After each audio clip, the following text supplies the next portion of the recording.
आज मैं आपको करवा चौथ की व्रत कथा सुनाती हूँ। तो चलिए सुनते हैं व्रत कथा। एक साहूकार था, उसके 7 बेटे और एक बेटी थी। साहूकार के बेटे अपनी बहन से बहुत ही प्यार करते थे। एक बार साहूकारनी के साथ उसकी बहुओं और बेटी ने चौथ का व्रत रखा था। चौथ का व्रत में चांद देखकर ही व्रत खोला जाता है।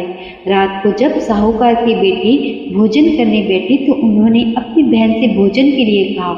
इस पर बहन ने बताया कि उसका तो आज व्रत है और वो खाना चंद्रमा को अर्घ्य देकर ही व्रत खोल सकती है और कुछ खा सकती है। सबसे छोटे भाई को अपनी बहन की हालत देखी नहीं गई और वह दूर पेड़ पर एक दीपक जलाकर छलनी की ओट में रख देता है। दूर से बहन को दिखाता है। छलनी की ओट में रखा दीपक चांद की तरह लगता है, जैसे कि चतुर्थी का चांद हो। बहन ने अपनी भाभी से भी कहा कि चंद्रमा निकल आया है, व्रत खोल ले। लेकिन भाभीयों ने उसकी बात नहीं मानी और व्रत नहीं खोला। बहन को अपने भाई की चतुराई समझ में नहीं आई और उसे देखकर करवा उसे अर्घ्य देकर खाने का निवाला खा लिया। जैसे ही वह पहला टुकड़ा मुंह में डालती है उसे छींक आ जाती है। दूसरा टुकड़ा डालती है तो उसमें बाल निकल आता है और तीसरा टुकड़ा मुंह में डालती है तो उसके पति की मृत्यु का समाचार आता है।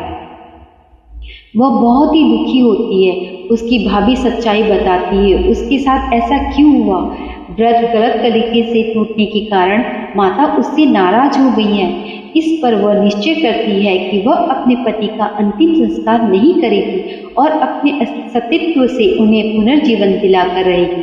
शोकातुर होकर वह अपने पति के शव को लेकर 1 वर्ष तक बैठी रही और उसके ऊपर उगने वाली घास को इकट्ठा करती रही। उसने पूरे साल चतुर्थी को व्रत किया और अगले साल कार्तिक कृष्ण चतुर्थी फिर से आने पर उसने पूरे विधि विधान से करवा चौथ व्रत किया।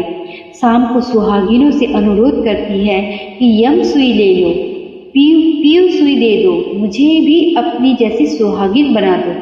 जिसके फलस्वरूप करवा माता और गणेश जी के आशीर्वाद से उसका पति पुनः जीवित हो गया।